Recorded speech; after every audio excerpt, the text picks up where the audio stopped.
Un instante, una foto. Hemos venido aquí hoy a muchas cosas. Una época de cambios que devienen un cambio de época. A muchas cosas, a caminar, a marchar, a saltar, a cantar. Una frase, un sentimiento colectivo, las ganas de hablar de nosotros en nuestro idioma. Pero entre tantas cosas de las que hoy hemos venido a hacer aquí a Mar del Plata hoy, nuestros problemas, nuestras soluciones, nuestra América adulta y soberana. Y cada uno de nosotros trajo una pala. Un fantasma recorre Europa y el mundo entero. Una pala de enterrador.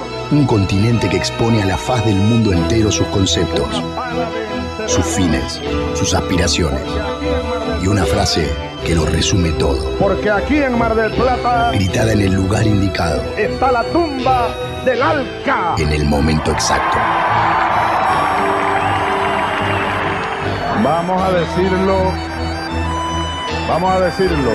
Alca, Alca, al carajo. A partir de este momento, Alca, Alca, al carajo. Las fronteras se abren y la patria se agranda. Esto es Al Carajo. Noticias, política y cultura de América. Esto es Al Carajo.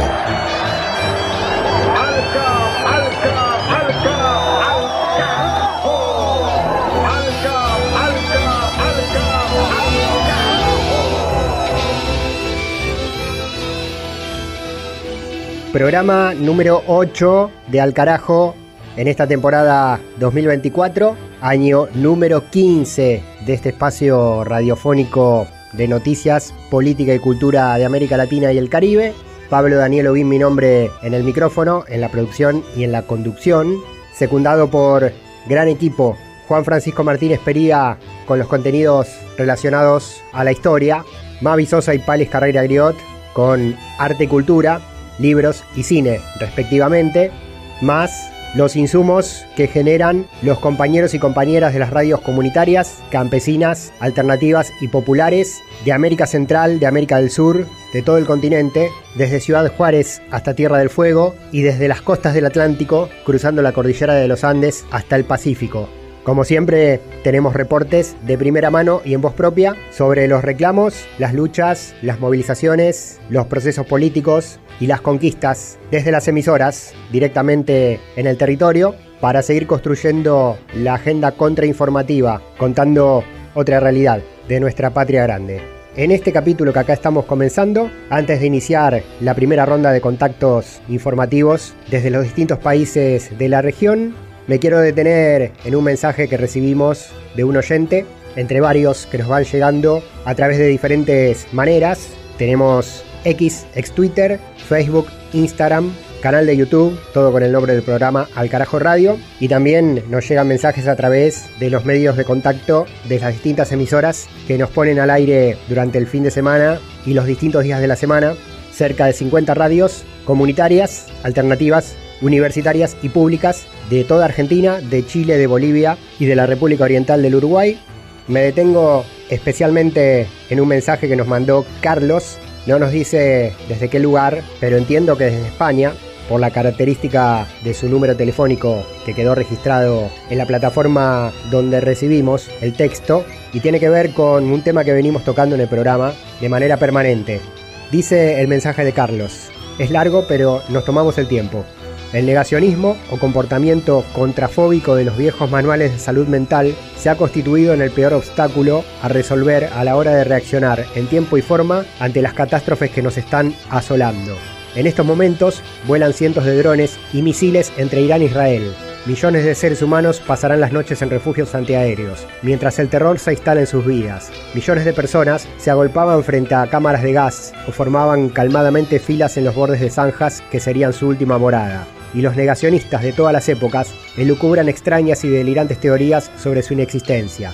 El complot y la paranoia elaborados en defensa de hipótesis conspiranoicas. ¿Les suena? Dice Carlos, nuestro oyente. No hay argumentos, no alcanza la razón o el mal llamado sentido común que se contraponga a semejantes señales de degeneración mental. en la que indudablemente intervienen no solo las armas culturales del neoliberalismo, también la predisposición y dominio de las fuerzas mortíferas que habitan en la mismísima naturaleza que nos compone, sino cómo entender la banalidad del mal que irrumpe y arrasa la conducta inhumana que estamos presenciando. Es cierto, continúa Carlos, que no hay verdades absolutas ni realidades universales que expliquen todos los misterios, y si apelamos a leyes y construimos certezas ante las dudas, es por la necesidad de pisar con solidez en el camino por buscar el sentido de la vida. Pero ello no nos puede cegar y abocarnos a la necedad de negar lo evidente, caer en el absurdo de la ingenuidad o entregarnos al nihilismo de que nada vale la pena. Tampoco en el mero y mal comprendido existencialismo del aquí y ahora que nos hunde en la orfandad de la historia, de la esencia y el pensamiento, parte indisoluble de lo que somos. Le agradecemos a Carlos Nieto, que nos mandó este mensaje en relación a temas que tocamos en nuestro capítulo anterior, vinculados a una ola creciente en América Latina, en Argentina, en Uruguay, en Brasil, en Chile, en Guatemala, en El Salvador, en todo el continente extendido, de reescribir lo que ya está juzgado, que son los crímenes de lesa humanidad cometidos por las dictaduras militares genocidas y que fueron perpetrados en pos de instalar un sistema económico y un, entre comillas, cambio cultural para asegurar el sometimiento de las mayorías populares al interés del capital. Tomamos el texto del oyente, que se tomó el trabajo de pensar y escribir y compartir, casi como una editorial para la continuidad del camino que hacemos desde nuestra América Latina con Al Carajo, luchando por memoria, verdad y justicia y por seguir construyendo, como decimos, la contraagenda informativa. No se enoje nadie, leímos a Carlos en este comienzo de este programa 8 del 2024, temporada número 15. Compartimos a lo largo de estos próximos minutos y próximos programas otros mensajes que también nos llegaron y con los cuales tratamos de cumplir siempre también, pero ahora nos llama la información, desplegamos el mapa y empezamos a caminar por la cintura cósmica del sur, con los primeros títulos y su desarrollo directamente desde los territorios. Del Atlántico a los Andes, del cerro a la cordillera. Al Carajo. Las noticias de América. Primera escala, Colombia, donde tanto el gobierno de Gustavo Petro como las organizaciones de la sociedad civil continúan con los esfuerzos para la eliminación de las minas antipersonales que quedaron sembradas en los territorios tras todos los años de conflicto interno vivido en el país. Informe del periodista Brian Arismendi, integrante del Grupo Comunicarte, desde Bogotá. En conmemoración del Día Internacional de la Sensibilización contra las Minas Antipersona, el Ejército Nacional hace entrega de una zona que comprende 48 veredas del municipio de Paujil en el departamento de Caquetá, libre de artefactos explosivos. Más de 14.500 habitantes podrán transitar sin temor por los campos caqueteños de la región. Además, se espera que este año otros 7 municipios del país sean declarados libres de sospecha de minas antipersonal. En el año 2023, 15 áreas pertenecientes a 7 departamentos fueron declarados en este mismo sentido gracias a las certificaciones otorgadas por las diversas instancias institucionales de desminado humanitario. El Ejército Nacional ha manifestado sus labores de desminado humanitario bajo los lineamientos del gobierno del cambio. Estas acciones han permitido avances significativos en la liberación de territorios de la presencia de minas antipersona y otros artefactos explosivos. Natalia Ochoa, coordinadora de la Dirección para la Acción Integral contra Minas Antipersonal. Saludamos a todos los hombres y todas las mujeres, colombianos, ciudadanos de este país, trabajadores humanitarios que todos los días trabajan por la protección de las comunidades que están afectadas en nuestro territorio por la presencia de minas antipersonal y por la presencia de artefactos explosivos. El Plan Nacional de Desarrollo priorizó el fortalecimiento de las labores de desminado como parte de la estrategia del gobierno para garantizar los derechos humanos a las comunidades y contribuir al desarrollo sostenible. En lo corrido del año, las Fuerzas Armadas han invertido más de 400.000 metros cuadrados en el territorio colombiano, logrando destruir 38 artefactos explosivos, protegiendo así innumerables vidas, según la Brigada de Ingenieros de Desminado Humanitario del Ejército. departamento. A pesar de los desafíos de seguridad, el batallón continúa trabajando en la descontaminación de otras áreas con el objetivo de avanzar hacia un Caquetá libre de minas antipersona, resaltando la importancia de trabajo conjunto con las autoridades locales y la cooperación internacional en esta gran labor. Este es un informe desde Grupo Comunicarte en Colombia, quien les informa Brian Arismendi. Al carajo. Una crónica de la región. Y el siguiente destino informativo es Panamá, que vuelve a ser noticia en este programa por la escalada represiva y criminalización de la protesta social. Compartimos el informe directamente desde el territorio a través del Movimiento de Radios Comunitarias de América Central. Este es un reporte desde Panamá de Radio Temblor. Soy Olmedo Carrasquilla. La criminalización de la protesta social es un fenómeno que se ha dado en América Latina en las últimas décadas con mayor fuerza, de la cual Panamá no escapa de esta realidad. La misma es una estrategia política de represión que utilizan los gobiernos para debilitar el tejido social y se implementa mediante la difamación, deslegitimación y judicialización, argumentando que es por motivo de seguridad ciudadana. En la pasada huelga nacional de noviembre del 2023 contra la minera First Quantum Mineral, se evidenció una vez más la criminalización de la protesta social y específicamente en la provincia de Chiriquí. Damaris Sánchez Zamudio, defensora integrante de la Red Nacional en Defensa del Agua, es víctima de estas arbitrarias e injustas judicializaciones, cuya acción legal fue interpuesta por grupos o élites económicas que favorecen la minería. Escuchemos declaraciones al respecto.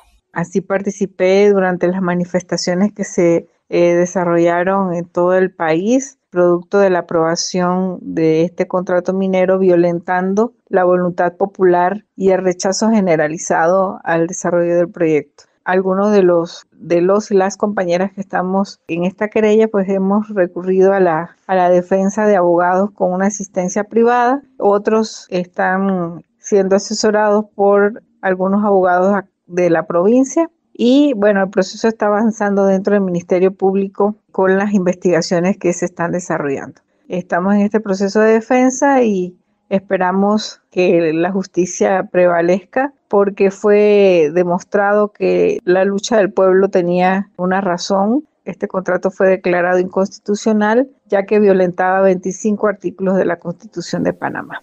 Testimonio de una de las defensoras del agua judicializadas por el gobierno panameño fue el reporte de Olmedo Carrasquilla de Radio Temblor desde América Central. Más adelante, más voces con más información, país por país y región por región. De norte a sur, de este a oeste. Al carajo. Un viaje por el continente. Se oye el rumor.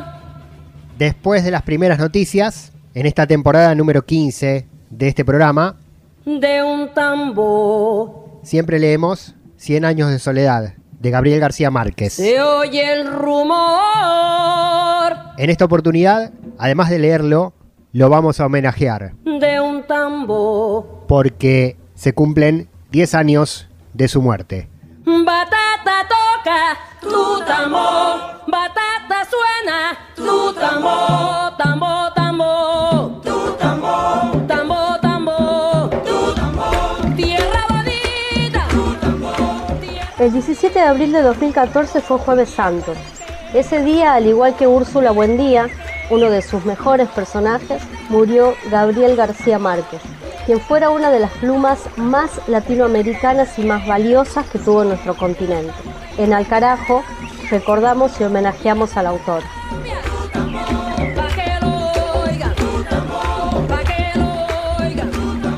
Gabriel García Márquez fue fuente de inspiración para toda una generación de escritores que recuperaron su paisaje, que rescataron su propia historia y sobre todo empezaron a contarla a través de la literatura.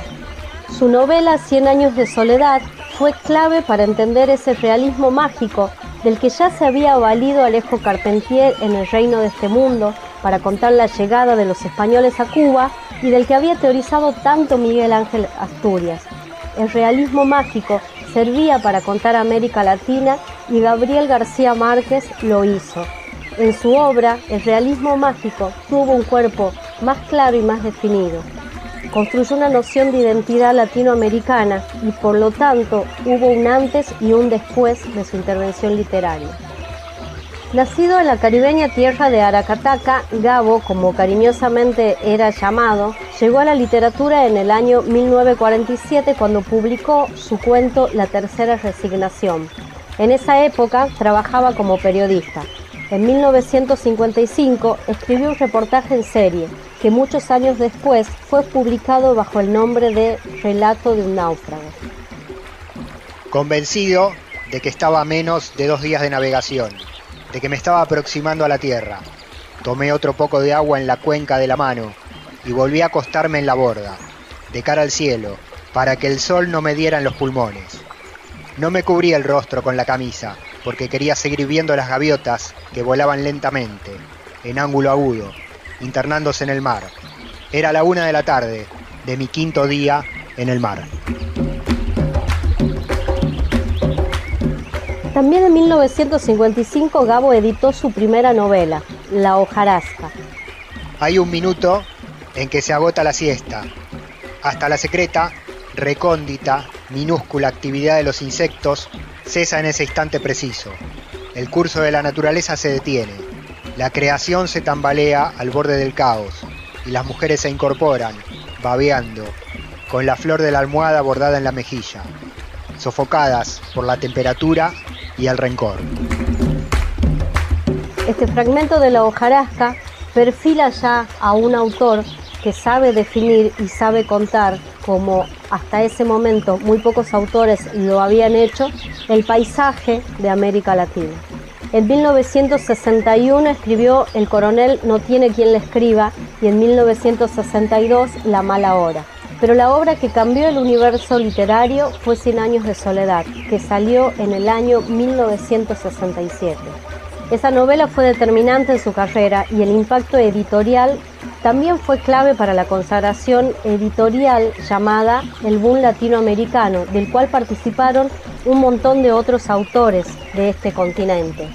Ese boom latinoamericano tenía por completo cautivado al público lector de Europa. Fue además autor de obras clásicas como El amor en los tiempos de cólera, De amor y otros demonios, El otoño del patriarca y Crónica de una muerte anunciada, pero principalmente fue creador de un territorio eterno y maravilloso llamado Macondo, donde transcurría la historia de la familia Buendía en 100 años de soledad. Su carisma, su inteligencia, su simpleza y su sensibilidad le permitió tener amistades en todas partes del mundo.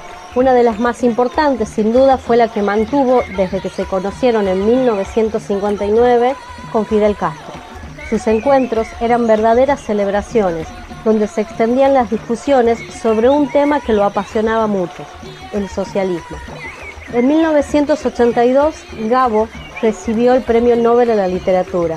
Fue el primer colombiano que llegó a este premio y el 4º latinoamericano. El día que lo recibió, llegó con una agrupación de músicos populares de su país, entre los que estaba Totó la Momposina. La idea fue recrear ante la Academia Sueca una verdadera celebración latina. Dicen que el día que Gabo nació llovía furiosamente en Aracataca. El día que murió, en México, también llovió, pero dicen que la lluvia era bastante más calma. Fue un Jueves Santo, con fecha inolvidable, como él, como este hombre que nos regaló la posibilidad de entendernos como latinos. Cuando recibió en 1982 su premio Nobel, América Latina era un campo minado de dictaduras sangrientas. En su carta de aceptación tuvo un minucioso análisis de la relación entre nuestro continente y Europa. Con este fragmento de esa carta, llamada La soledad de América Latina, terminamos este homenaje al entrañable autor colombiano. Me atrevo a pensar que es esta realidad descomunal, y no solo su expresión literaria, la que este año ha merecido la atención de la Academia Sueca de las Letras. Una realidad que no es la de papel, sino que vive con nosotros y determina cada instante de nuestras incontables muertes cotidianas, y que sustenta un manantial de creación insaciable, pleno de desdicha y de belleza, del cual este colombiano errante y nostálgico no es más que una cifra más señalada por la suerte. Poetas y mendigos, músicos y profetas, guerreros y malandrines, todas las criaturas de aquella realidad desaforada, hemos tenido que pedirle muy poco a la imaginación, porque el desafío mayor para nosotros ha sido la insuficiencia de los recursos convencionales para hacer creíble nuestra vida. Este es, amigos, el nudo de nuestra soledad. Gabriel García Márquez partió un 17 de abril de 2014, lo recordamos acá en Al Carajo, con sus textos que siempre atraviesan el aire de este programa, con las lecturas que hace Mavi de 100 años de soledad. Gracias, Mavi Sosa, por este pasaje de historia de raíz latinoamericana.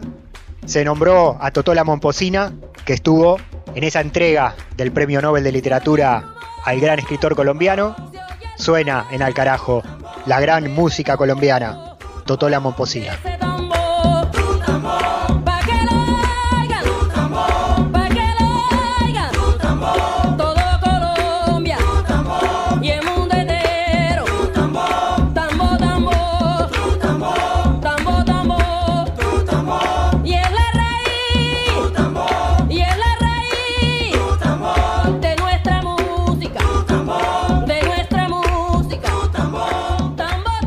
Con Totola Momposina acompañándonos y homenajeando a Gabriel García Márquez a 10 años de su muerte, sumamos la mirada de Juan Francisco Martínez Pería, nuestro historiador de cabecera, docente de la Universidad Nacional de las Madres de Plaza de Mayo de Argentina y de la educación pública latinoamericana.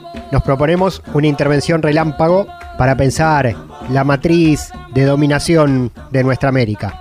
La idea es pensar un poco teóricamente diferentes formas de colonialismo y cómo eso nos puede ayudar a entender nuestra experiencia, o por lo menos nuestra génesis. Nosotros podríamos diferenciar, a grosso modo, dos tipos de colonialismo, ¿no? Un colonialismo de explotación y un colonialismo de asentamiento. El colonialismo de explotación es básicamente un colonialismo en el cual el colonizador no busca asentarse en el territorio que conquista, ¿no? Lo que busca hacer es conquistar ese territorio y, de alguna manera, explotar a la población local, ¿no? Explotarla violentamente, esclavizarla, racializarla, imponerles lógicas de trabajo forzado y semiforzado, y apropiarse de los recursos y apropiarse del trabajo de esos pueblos colonizados, ¿no? Este tipo de colonialismo, algo que es muy importante es que no va a trastocar tan radicalmente la cultura y la identidad de los pueblos colonizados, ¿no? O sea, los va a trastocar más bien superficialmente. En general lo que hay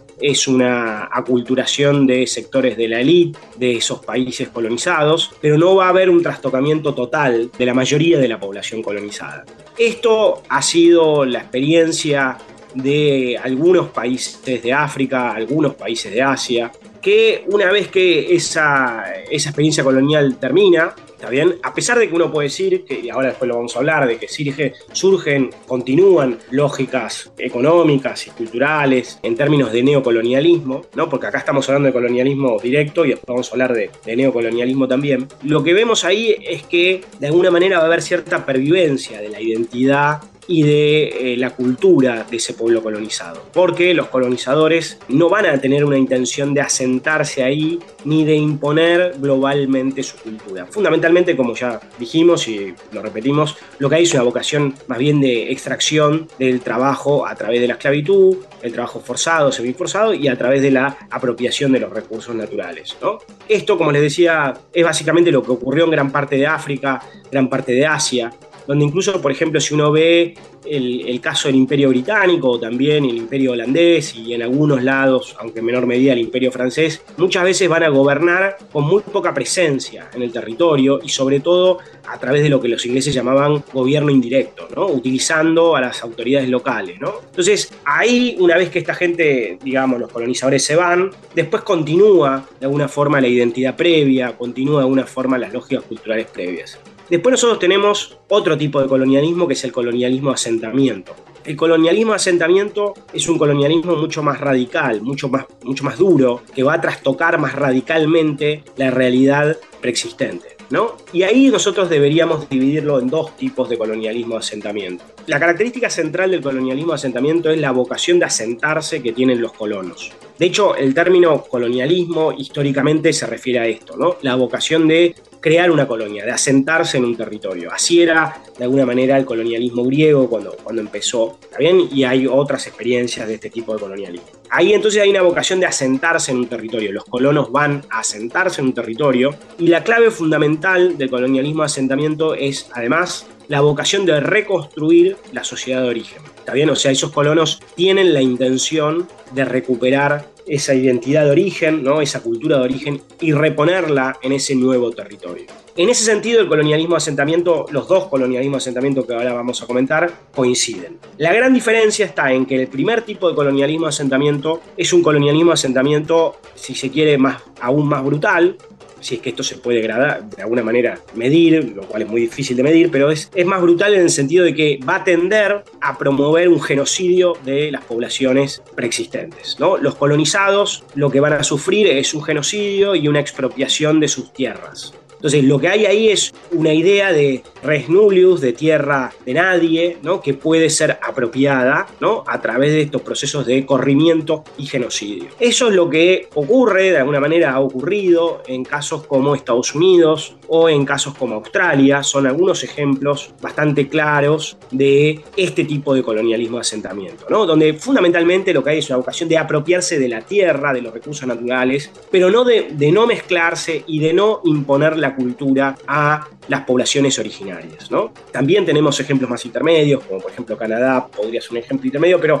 los casos más notorios son los de Estados Unidos y los de Australia, que han generado graves genocidios. Y después tenemos el otro tipo de colonialismo de asentamiento, donde la gran diferencia es que lo que ocurre ahí, digamos, es la vocación de asentarse en un territorio, de reconstruir la sociedad de origen, pero fundamentalmente de aculturar a la población local. La población local sufre obviamente un genocidio también, sufre un robo de tierras y sufre esclavitud, tráfico, trabajo forzado, etcétera, etcétera, todo tipo de vejaciones, pero a la misma vez lo que sufre es una pérdida de su identidad cultural, ¿no? Lo que hay es una gran imposición cultural sobre esas poblaciones. Esto es la experiencia colonial que impulsó España, impulsó Portugal, en algún punto y en algunos lugares también impulsó Francia. Y claramente, de alguna manera, esto es lo que puede definir la situación de América Latina, ¿no? La situación de América Latina, más allá del genocidio inicial, originario de la conquista, implicó un gran proceso de imposición cultural, ¿no? Un gran proceso de renominación, de construir de una nueva identidad.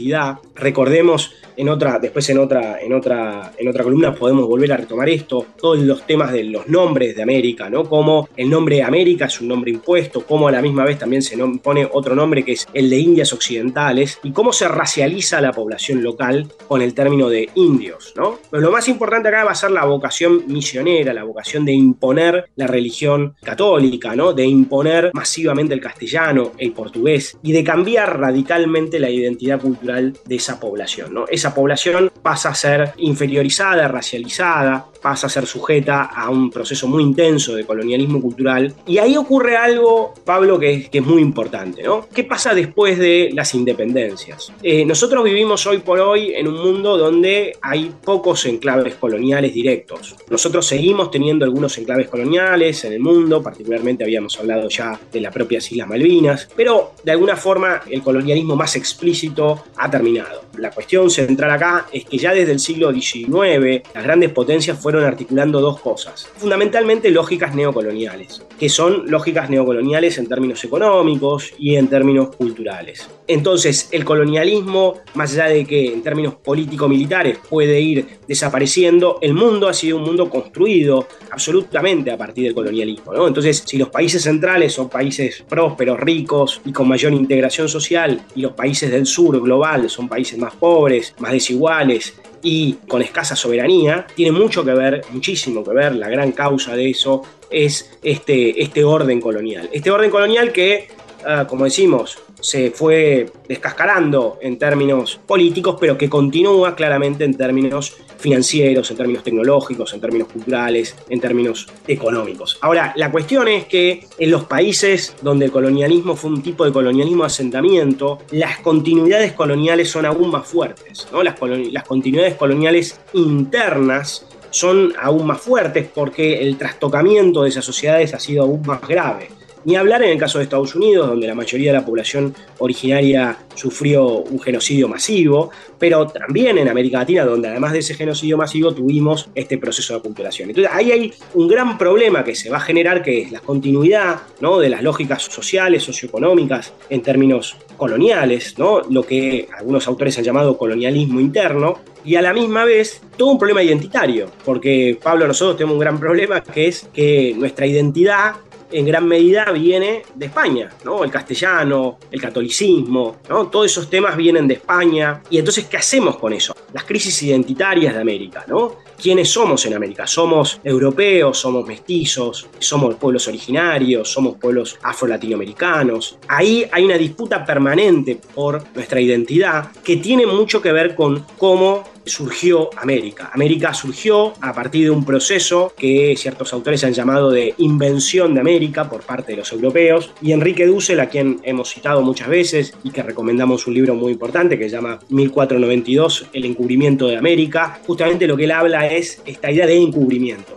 América, a partir de este colonialismo de asentamiento del que estamos hablando, fue encubierta, ¿no? Fue encubierta en vez de descubierta, fue encubierta por los conquistadores y se impuso la construcción de una nueva América frente a lo que había antes, ¿no? Entonces, la situación colonial de América es muy trágica, es muy continua y es muy difícil, y es, creo yo, la tarea más urgente de la que nosotros tenemos que hablar permanentemente. Y también entender que lamentablemente esa descolonización plena ya resulta muy, muy compleja, pero que siempre tenemos que luchar por ella. Al carajo. Al carajo. Identidad, música y cultura de América Rebelde. Nosotros no hemos venido a distraer a nadie. Respetamos esta corte y hemos traído, repito, esta verdad en busca de justicia. Y después de navegar por la historia latinoamericana con Juan Francisco Martínez Pería y también realizar una recorrida por la actualidad política en el continente, vamos a hacer confluir esos dos ítems a través de la producción audiovisual y documental.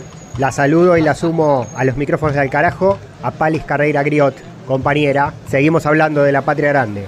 Hola compañero, hola a todas las audiencias de Al Carajo en todo el continente. En esta oportunidad el cine nos lleva para Bolivia. Recuperar es algo que nos pertenece, no es algo que estamos peleando por algo como un tesoro o algo, sino es algo que pertenece a Bolivia. La película que nos reúne hoy es Restos del Mar, este primer largometraje de la Escuela Popular de Cine Libre de Bolivia. Se trata de un registro documental de 2 años de una de las efemérides que es muy relevante para muchos de los bolivianos, que es el 23 de marzo.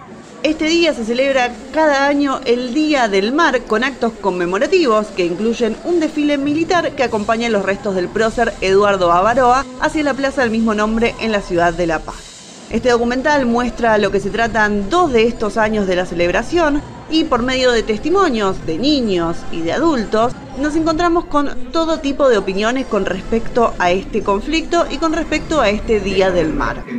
Hay personas que están a favor, hay personas que no le dan importancia, inclusive se ven en este acto personas que son de Chile y que dan su opinión sobre el conflicto y que dan su opinión sobre este hecho. Que el mar pertenece por derecho, recuperar nuestro deber. Lo que busca generar esta película, este documental, Restos del Mar, es una reflexión. Es responder a diferentes inquietudes que comúnmente nacen en el pensamiento de los ciudadanos y que en este caso es con respecto a este Día del Mar, pero seguramente muchas de estas opiniones y muchas de estas actitudes de los ciudadanos se pueden traspolar a otras regiones, a otros países con conflictos quizás similares. Resaltamos que esta película es el primer largometraje de la Escuela Popular de Cine Libre, que fue creada en La Paz, en Bolivia, en el 2014, con la idea de poder hacer económica e intelectualmente accesible el estudio y la producción de cine. La escuela se basa en los principios de la autoconvocatoria, la autogestión y ser autodidactas, y buscan encontrar maneras colectivas diferentes de pensar y de crear imágenes, y haciendo mucho hincapié en la reflexión en todas sus producciones. Quédense con su mar y me da igual. Que se cuiden las espaldas. ¡De Bolivia! ¡De Bolivia! ¡Reclaman su mar! ¡Reclaman su mar! ¿Cuándo? ¡Ahora! ¿Cuándo? ¡Ahora! ¿Cuándo sí? ¡Ahora sí! ¿Cuándo sí? ¡Ahora sí! ¡Así! Esto lo podemos ver en Restos del Mar. Es un documental que fue realizado por más de 30 personas y cuenta con más de 10 cámaras, desde cámaras profesionales y hasta celulares. En el documental también escuchamos y vemos a muchos de los integrantes de esta Escuela Popular de Cine que grabaron e hicieron esta película Restos del Mar. Pues no se puede celebrar nada porque Chile no nos va a entregar nunca, porque ya es más de 100 años o más ha pasado, y entonces es imposible. Porque los ladrones del 79 han invadido, por eso, esos son los chilenos. Se estrenó en el 2016, tiene una duración de 60 minutos, la pueden encontrar en todas las plataformas. Restos del Mar, la película de Bolivia. Para Bolivia, para nosotros gas. Para Bolivia, no hay nada que negociar. Bolivia siempre en la lucha, en busca de este mar. Por la razón o la fuerza, buscaremos la hermandad.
Restos del Mar, película documental, reseña y recomendación de Palis aquí en Alcarajo, el reclamo histórico de la recuperación de la salida al mar por parte del Estado Plurinacional de Bolivia y la gran curiosidad con la que completamos esta semblanza de esta producción latinoamericana es esta canción de una banda de Chile, el grupo Wen Wen, que se pone del lado de la reivindicación histórica del supuesto rival en esta confrontación que lleva más de 100 años. La canción de Wen Wen de Chile se llama Mar para Bolivia.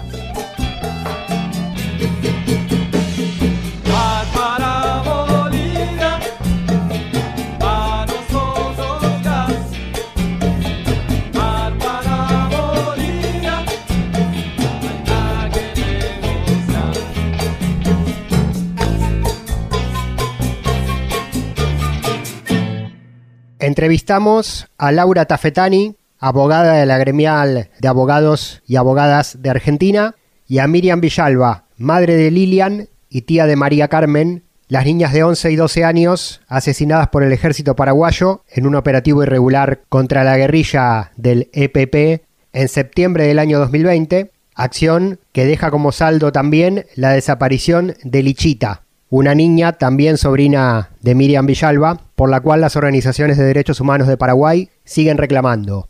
Un caso con nula difusión y con un tándem entre los gobiernos actuales de Argentina y de Paraguay que, según denuncian las organizaciones, buscan impunidad para los militares paraguayos involucrados mediante la criminalización y persecución de los familiares de las menores que fueron víctimas. En este contacto, Laura Tafetani, la abogada, nos repasa los hechos y denuncia la persecución realizada en Argentina, donde están refugiadas Miriam y otras familiares de las niñas. Yo, para la audiencia, digamos, en términos simples, Argentina vivió toda una etapa en la cual justamente se vio la persecución a las familias de los grupos beligerantes de la década del 70. Tenemos más de 500 niños desaparecidos y es una política de Estado la persecución a las familias de los militantes, a veces organizaciones armadas y a veces no, y esto es lo que está pasando en Paraguay.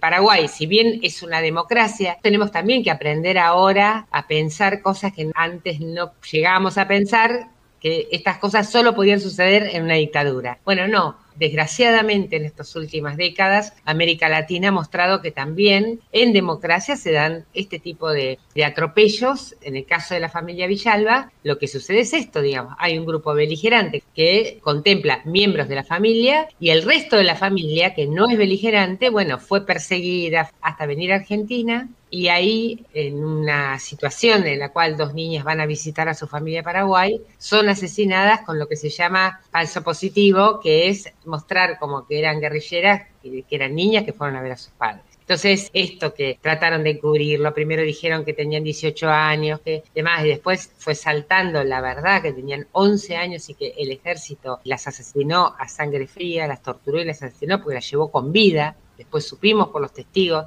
Justamente una de las testigos que estuvo en ese procedimiento y que pudo volver a Argentina junto con Anita, con Tamara, la hermana de Lichita, la hermana melliza, las 2 que sobrevivieron son las que tienen asilo acá en el país, tienen refugio político, junto con el resto de la familia que estaba en la provincia de Misiones. Cuando sucede todo esto, la gremial lo que hizo fue tramitar el refugio político inmediatamente cuando sucede todos estos hechos, porque ya sabemos lo que pasa cuando se quiere encubrir un crimen que fue tan atroz y que está siendo tratado en Naciones Unidas, porque se aceptó la investigación del lugar. No es fácil que el Comité de Derechos del Niño acepte lo que es investigar a un país por una situación. Y en el caso de Paraguay lo hizo y de hecho sabemos que hay resolución, todavía no es pública. Tenemos toda la confianza que sea condenatoria a Paraguay. Bueno, en esta situación, claro, la persecución es enorme porque tiene que tapar ese crimen. Eso, y además que Laura Villalba, la mamá de María Carmen, una de las niñas asesinadas, tía de la otra y tía de Lichita, que fue capturada en Paraguay mientras buscaba justamente a Lichita, le hacen el juicio ahora en mayo, la acusan de terrorista y también hay que justificar eso porque no hay pruebas. Toda esta situación hace que Paraguay haya tenido una embestida en un ambiente propicio. Argentina está en una situación que ahora les permite, de algún modo, avanzar. Pidieron la orden de captura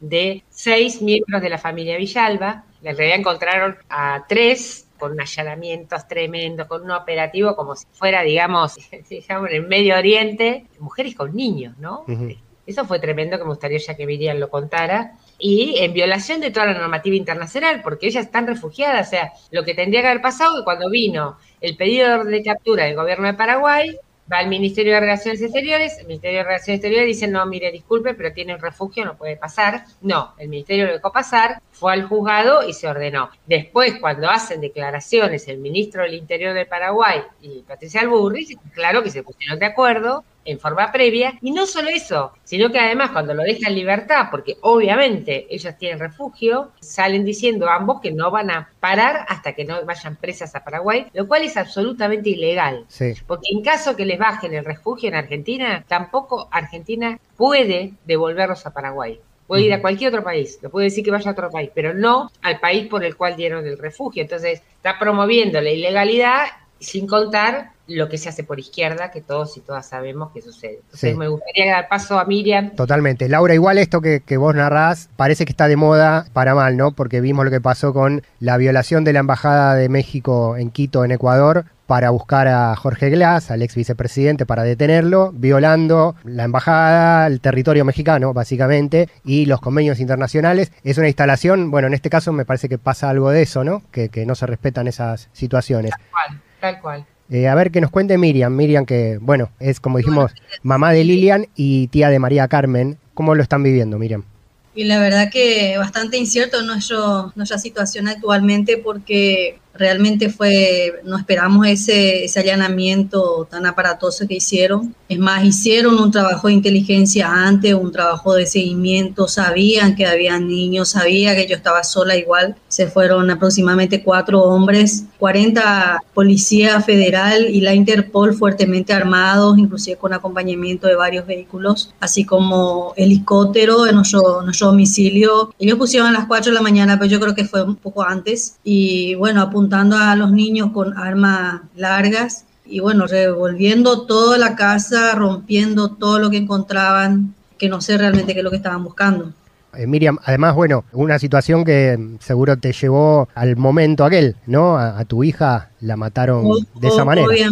Obviamente sí, realmente, y bueno, hasta el momento estamos súper preocupada por la situación, no podemos estar en forma tranquila llevando una vida normal como lo estamos haciendo con los niños. Y bueno, esa situación lo tenemos que aclarar, tenemos que ver qué salida encontrar, porque obviamente este gobierno ya no nos da ningún tipo de garantía, y más haciendo declaraciones la ministra como está haciendo, y lo mismo Paraguay, ¿verdad? Por más de que eso sabemos perfectamente que legalmente no se puede, pero el tema es que, como dijo la autora Tafetani, que da pie a la ilegalidad, o sea que cualquiera puede entrar, puede hacer lo que quiera, diciendo que yo estaba tratando de pasar a Paraguay. ¿Y qué pasa en ese caso? Sí. O hacer algo en el camino, porque tengo varios niños que tienen que asistir a escuela, tienen actividades extracurriculares y está todo paralizado. No podemos hacer nada, no podemos trabajar. Muy difícil. Es muy complicado la situación, sí. Además, el caso no está mediatizado. Yo arranqué contando la dificultad que nos representa tratar de transmitir la causa, porque no está mediatizado, o cuando se mediatiza de esa manera muy parcial y sin información para la opinión pública. Una salida es, le pregunto a Laura, puntualmente también desde la estrategia de defensa, ¿no? de protección, es dar a conocer, ¿no? este tema. No, tal cual, y sobre todo, bueno, involucrar. Lo que ha tenido de bueno esta vez es que, como ya está aceitada esa relación, hubo un repudio muy grande de todos los organismos, se pusieron a disposición, hubo mucha movida inmediata, que a veces no es fácil eso. Nosotros ahora estamos viendo, bueno, todos los mecanismos de protección que Naciones Unidas debe brindar para estos casos, como para garantizar, bueno, la integridad física, ¿no? y psíquica de la familia y de los chicos. Vos pensás que fue una orden de captura desde una mujer de 82 años, que es Mariana, la abuela, hasta Tania, que fue sobreviviente, no es detalle, porque ella fue sobreviviente y testigo de los hechos del asesinato de Lilian y María Carmen, y a ella los acusan de ser un lugar de entrenamiento y recluta de guerrilleros, los acusan de esto, digamos, ¿no? O sea que los chicos que están acá, o ella misma, Tania, que era menor de edad cuando estaba en Paraguay, cuando sucede todo esto, bueno, Tania está estudiando medicina, que alguien me explique. Lo mismo pasa con los que son más grandes, que están ya estudiando carreras universitarias, ¿qué me están hablando? Pero bueno, es esto, es encubrir, es justificar lo que sucedió, que es injustificable, que 2 niñas de 11 años hayan sido torturadas y asesinadas de esa forma, y que Lichita esté desaparecida. Claro, Lichita está desaparecida, y ¿dónde está? Es la pregunta, ¿no? Que nos lleva a los procesos de las dictaduras y del Plan Cóndor en el continente, ¿no? En Argentina, Paraguay, Brasil, Uruguay, Chile, ya lo vivimos, la misma mecánica. Y Laura, también lo que contaron también con Miriam de los falsos positivos, es calcado a lo que pasó en Colombia con campesinos que les ponían ropa de guerrilleros y los hacían pasar como caídos en combate. Después nos enteramos que a cambio de recompensas, los soldados. No, totalmente, para que te des cuenta, el uniforme había sido un hecho violento, digamos, porque obviamente las mataron, sangre fría tremendo, y estaban los uniformes nuevos e impecables en las fotos que pasan, y después quemaron los uniformes, quemaron la prueba. ¿Por qué? Porque decían que estaban en COVID, que eso no es cierto, porque ese tipo de cosas son pruebas y en contexto de COVID no se quemaba nada. Miren lo burdo de todo, que es lo que Naciones Unidas vio. No, es increíble. Bueno, no hay legajo fiscal de la investigación de la muerte de las chicas y de las nenas. No hay, desapareció. Entonces digo, esto es la gravedad. Entonces, ¿qué hacen? Con toda esta espectacularidad de mandar allanamientos, de acusar, bueno, encubren esto. Que ni siquiera hay un expediente de investigación de la muerte de las niñas. Laura Tafetani, abogada de la Gremial de Abogados de Argentina, y Miriam Villalma, madre de Lilian Mariana y tía de María Carmen, las 2 niñas víctimas de este operativo irregular del 2020 del Ejército Oficial Paraguayo. Niñas de 11 y 12 años que, bueno, ahí nos contaban, les pusieron ropa de guerrilleras y las hicieron pasar como combatientes a los 11 y 12 años. Por eso la campaña que está en redes sociales es Eran Niñas, ¿no? Y también aparición con vida de Lichita, es el otro pedido que se está haciendo. ¿Cómo van a continuar ante esta situación, ante este escenario político en Argentina ahora? ¿Una alternativa podría ser buscar asilo en otro país, en un tercer país? Y nosotros ahora estamos viendo con ACNUR a ver cuál sería la mejor cuestión, porque también le prohibieron la salida del país, digamos, una cosa de locos. Ella está en libertad porque tenía refugio, pero le prohibieron la salida del país, judicialmente. Así que bueno, eso tendremos que ver cómo se resuelve toda esa situación, pero obviamente no están teniendo las condiciones acá y se tendrán que garantizar para que se queden, pero si no, así no pueden quedarse. Bueno, continúa la campaña de visibilización entonces. Laura, muchas gracias. Bueno, y a Miriam, desde lo humano, fuerza. Miriam, fuerza y abrazo gigante. Perdiste una hija en esta situación y ahora estás sobrellevando toda esta persecución tan horrible. Nada, el apoyo como ser humano especialmente. Muchísimas gracias por el espacio y sí, seguimos. Hay que seguir viendo la forma de garantizar que esos niños, que justamente su mamá, Laura Mariana, está actualmente privada de libertad hace 4 años, o sea, matan a nuestra hija y la que está acusada, la que está cumpliendo una condena es la mamá. Y Laura, como bien difundimos en un principio, fue condenada por violación del deber de cuidado. O sea, ellos matan a nuestras niñas y la condenan a la mamá. Y porque esa pena era ínfima, entonces armaron una causa por terrorismo al Estado. Laura está enfrentando un nuevo juicio en Paraguay por terrorismo del 21 al 24 de mayo. Un juicio obviamente totalmente ilegal, donde no le permite la producción de prueba, pero que tiene una expectativa de penas muy alta. Estamos hablando de 35 años de pena privativa de libertad. Así es que seguimos y bueno, hay que seguir denunciando estos hechos para no naturalizar estos atropellos, estos amedrentamientos, estas violaciones de los derechos de los tratados internacionales, de los cuales todos los países con bombos y platillos firman, ratifican, y bueno, hay que hacer que cumplan esos tratados internacionales a los cuales están obligados. Así que muchísimas gracias por el espacio y hay que seguir visibilizando estas situaciones. Un abrazo a ambas y gracias por el tiempo. Gracias, abrazo enorme. Laura Tafetani, de la Gremial de Abogados de Argentina, y Miriam Villalba, mamá de Lilian Mariana y tía de María Carmen, las dos chiquitas de 11 años y 12 años muertas en ese operativo del ejército paraguayo. Bueno, todo eso denuncian del accionar del Estado de Paraguay y de la justicia paraguaya, y también están denunciando ahora la connivencia y complicidad del actual gobierno argentino. Ni tratados de libre expoliación, ni tratados como incapaces. Al carajo.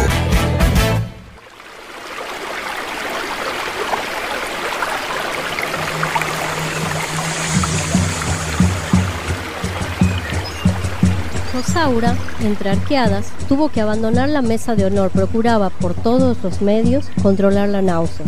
Tenía toda la intención de salvar su vestido de novia de las deposiciones de los parientes y amigos, pero al intentar cruzar el patio resbaló y no hubo un solo pedazo de su vestido que quedara libre de vómito.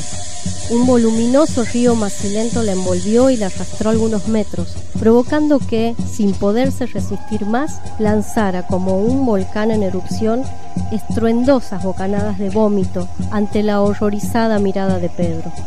Rosaura lamentó muchísimo este incidente que arruinó su boda, y no hubo poder humano que le quitara de la mente que Tita había mezclado algún elemento en el pastel. Pasó toda la noche entre quejidos y el tormento que le provocaba la idea de deponer sobre las sábanas que tanto tiempo había tardado en bordar. Pedro, apresuradamente, le sugirió dejar para otro día la culminación de la noche de bodas. Tita nunca imaginó que había tenido que pasar tanto tiempo para que la mentada boda se consumara. Ni siquiera le importó cómo fue, y mucho menos si había sido el día de la ceremonia religiosa o cualquier otro día. Estaba más preocupada por salvar su pellejo que por otra cosa. La noche de la fiesta había recibido de manos de mamá Elena una paliza fenomenal, como nunca antes la había recibido ni la volvería a recibir.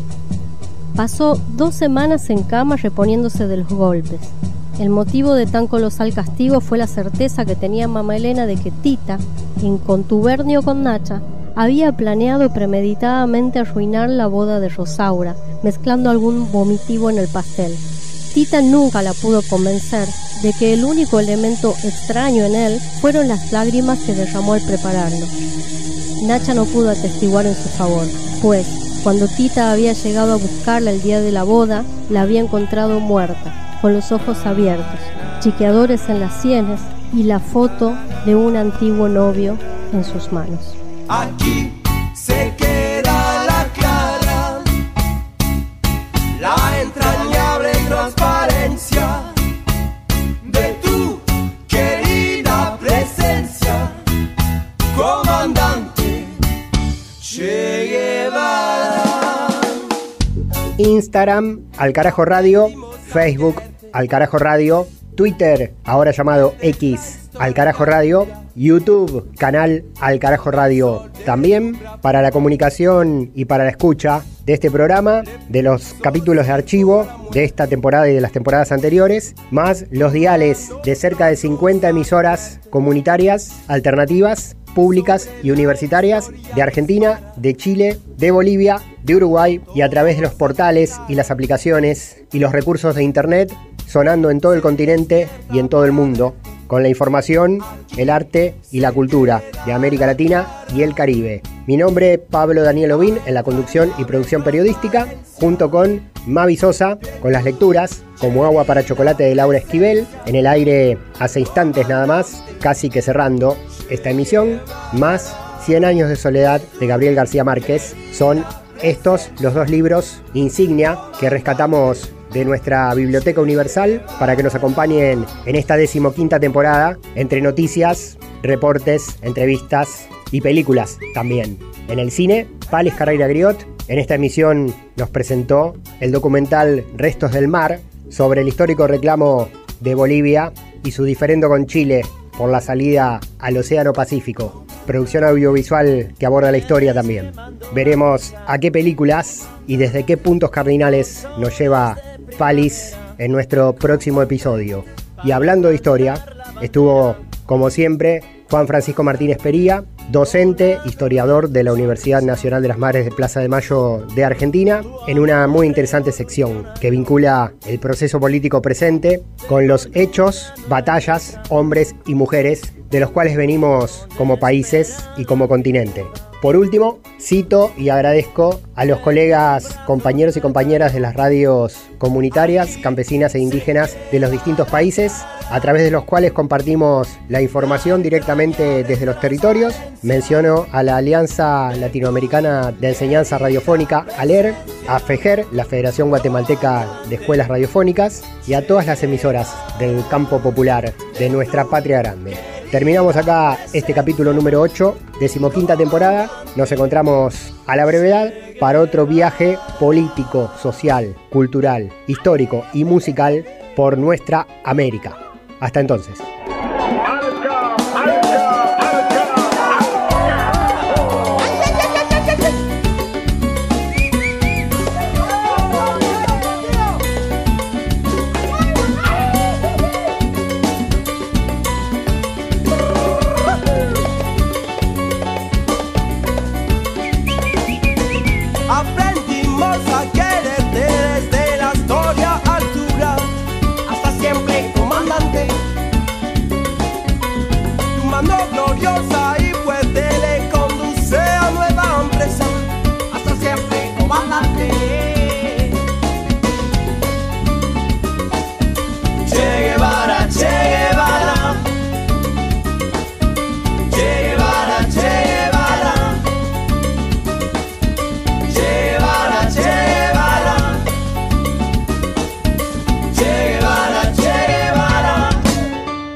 Alca, Alca, Alca,